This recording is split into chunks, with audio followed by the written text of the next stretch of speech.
Dizer como é que isso é importante. Quando Sócrates foi preso, a esposa dele foi procurá-lo na prisão. E ela disse assim, mas você está preso? Ele falou assim, não, eu não estou preso. Eu estou livre. Quem está preso é quem me colocou aqui. Não é? Então, quer dizer, a concepção desse espírito de liberdade, de autodomínio, era extraordinária. Extraordinária, né? Bom, gente, vamos abrir também para as perguntas. Tinha uma aqui, Luísa, essa da matéria, essa é muito impossível. Se Então, o pensamento afeta a matéria, essa é E importantíssima. enquanto isso, se vocês tiverem dúvidas, levanta a mão. Uma das pessoas da mocidade vai levar um papel para vocês escreverem. Então, já tem uma mão levantada aqui, a Lu vai ler a pergunta, quer dizer, escrevam isso aí, a Lu vai ler a pergunta de vocês. Mas estava falando... Então, a Marisa e o Rodolfo, que vão estar com as camisas parecidas com as nossas aqui, vão estar circulando, vão estar entregando os papéis e os lápis para vocês conseguirem registrar essas dúvidas. Então, só para responder, repetir a pergunta, Haroldo, é do Rafa, da Mocidade Espírita aqui de São Paulo. Rafa. Se o espírito consegue manipular a matéria. Sim. Então, antes de responder a pergunta, nós precisamos definir as palavras. Há um livro extraordinário de um professor de Harvard, ele já desencarnou, Max Jammer. Escreveu uma obra extraordinária sobre o conceito de massa, na física clássica e na física moderna. Max Jammer era um físico, professor de epistemologia e história da ciência, e fundou o departamento de física na Universidade de Jerusalém, porque ele era judeu, né? Americano-judeu. E aí ele faz uma seguinte observação, que é a mesma que Emmanuel faz no prefácio do livro Nos Domínios da Mediunidade. Nós temos que tomar cuidado hoje, 2017, quando você usa a palavra matéria. Por quê? Matéria. Se você era um colega de Newton, você perguntava para ele assim, Newton, o que é matéria? Ele falava, simples. Matéria é igual a massa.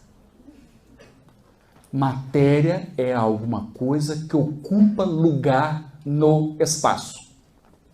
Por isso, dois corpos não podem ocupar o mesmo lugar no espaço. Gente, era tão simples antes.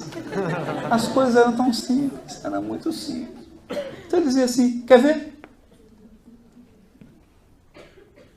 Tocou? Tocou? Sentiu? Isso é matéria. Matéria. Você sentiu? Tocou? Outra coisa da matéria. Eu vou passar esse copo por essa cadeira. Ixi, não passa. Matéria é impenetrável. Simples, conceito simples. O problema é que hoje, 2017, as pessoas falam de matéria como se o conceito fosse esse. Só que não é. Não é. Querem ver? Querem ver? Você pega um elétron, ele tem massa, não tem? Tem massa. Não sei nem o que nós estamos dizendo isso, mas tudo bem, ele tem massa. O pósitron tem massa. Aí eu coloco os dois no acelerador de partículas. Qual que é a diferença do pósitron para o elétron? A única diferença é que um tem carga negativa e o outro tem carga positiva, mas eles têm a mesma massa, as mesmas características, eles são uma mesma partícula, só que contrárias, cargas são contrárias. Legal? Legal. Aí eu coloco um para chocar com o outro. Eles vão acelerando, chocam-se um com o outro. O que acontece? Desse choque, some o elétron, some o pósitron e aparecem dois fótons. Você soma a energia do elétron e a energia do pósitron, é a energia que os fótons têm. Só que tem um probleminha, o fóton não tem massa. Cadê a massa?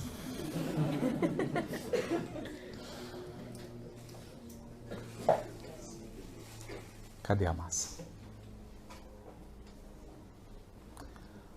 Agora, eu falo massa, você fala assim, mas massa... O que é massa? Agora é difícil, né? A pessoa já pensa 2 vezes para responder o que é massa. Por quê? Massa não é peso. Não é peso. Então, por exemplo, a maneira mais rápida de você emagrecer, subir numa balança na lua. Seu peso é menor. Não é? Mas você não perdeu massa. Então dizem assim, se eu colocar uma... Eu sou um astronauta, estou numa aeronave, eu coloco uma caneta e coloco uma geladeira. E as duas estão flutuando. Porque não tem gravidade, então não tem peso. Mas como é que eu distingo uma caneta de uma geladeira no espaço? Aí o Newton responde. Ele responde. Se eu aplicar uma mesma força, a caneta acelera mais rápido do que a geladeira. Porque a massa é uma medida de aceleração, é uma medida de inércia, né? É a resistência que um corpo oferece à mudança de estado. Bonito, lindo. Que coisa linda. Coisa linda, né? Lindo por quê? Porque eu estou falando de força gravitacional. E o elétron girando em torno do núcleo. Tem gravidade ali? É a gravidade que está prendendo o elétron ao núcleo? Não, é a força eletromagnética. Então o que é massa?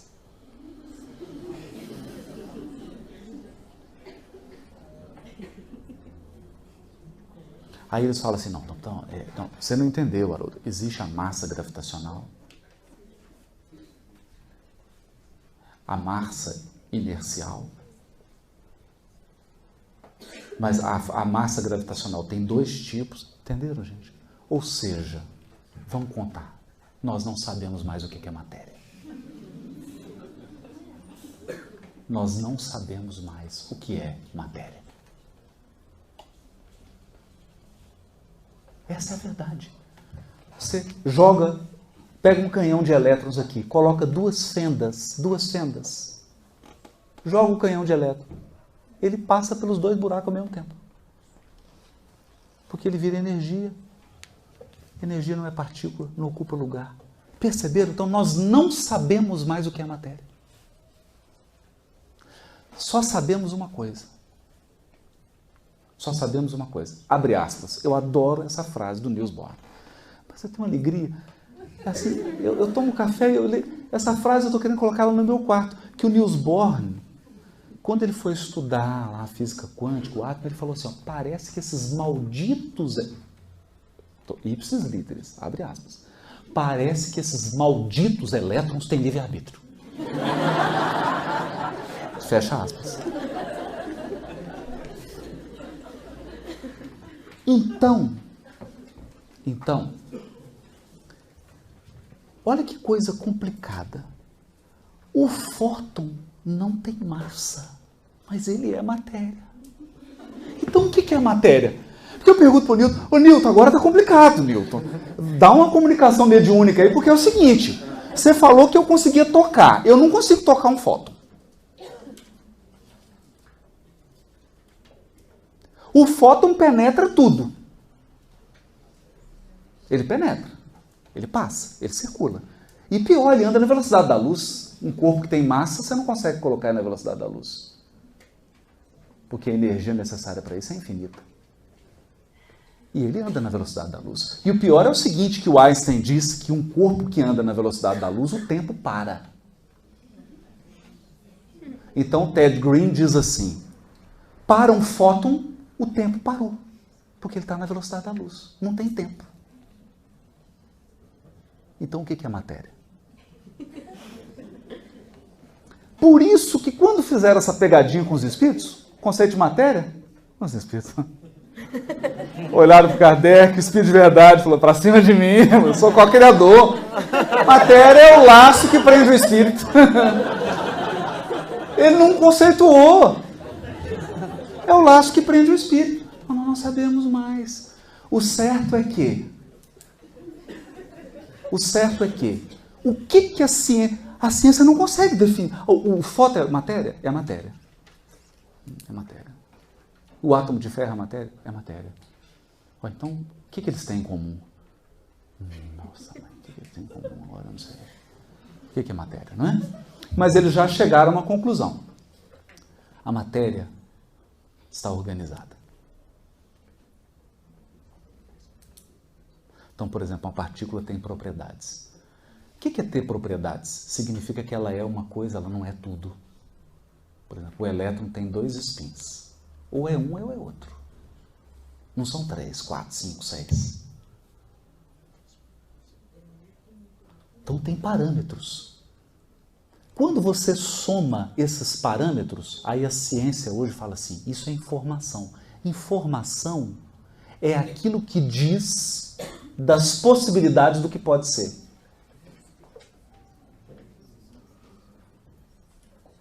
Querem ver? Por exemplo, se você soltar um corpo, eles caem com a mesma aceleração.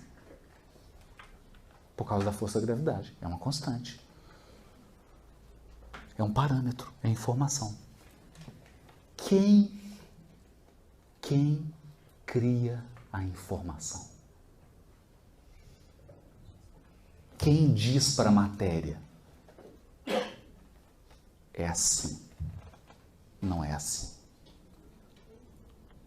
A constante de Planck, por exemplo, é uma constante. Quem estabeleceu? A pressão atmosférica, se você mexer um pouquinho, todos nós morremos. Quem regulou? Quem regulou? Então, todo esse percurso que eu estou fazendo aqui é para dizer o seguinte: se os espíritos atuam sobre matéria, não, eles não atuam sobre matéria. Não existe matéria organizada sem espírito pensando.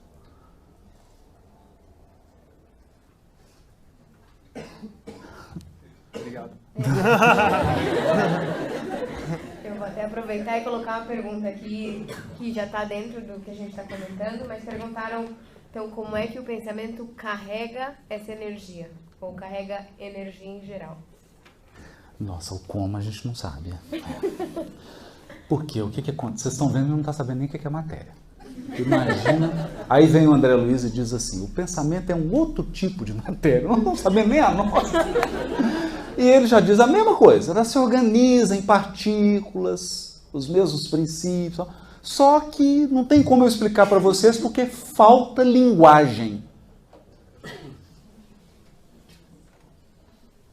Vocês não têm linguagem, não tem como eu expressar para vocês. Não tem como eu descrever para vocês. Então, porque nós não sabemos o que é. Quando eu sinto, por exemplo, André Luiz chega a afirmar assim, não, ele afirma seguramente. Seguramente, nos domínios da mediunidade, capítulos 2 e 3, ele diz assim, é o benfeitor, o Aulus, ele diz: André Luiz, aqui no mundo espiritual, com auxílio de equipamentos, nós conseguimos medir, mensurar o pensamento e saber se é um pensamento de tristeza, de ódio, de arrogância, de humildade, de fraternidade. É ponderável. E aí ele encheu o coração da gente de esperança, que ele disse assim: não tarda e esses instrumentos estarão à disposição dos seres humanos. Agora eu não sei se fico alegre ou triste. Porque imagina você chega em casa e a sua esposa está com um psicoscópio. Imagina. Não é? Qual que é o desafio disso? O desafio é o seguinte: em uma sociedade em que existe um psicoscópio, você é transparente. Sabe qual que é o maior desafio da desencarnação? Você chega no mundo espiritual, não tem como esconder. Não tem esconderijo. Você deixa de ser oculto e passa a ser transparente. Basta olhar para você. Você emana. Pela sua emanação, É um desafio. Porque isso muda os nossos valores morais. Acabou a mentira. Não tem testemunho, não precisa de testemunho. É desafiador. Que interessante isso, né?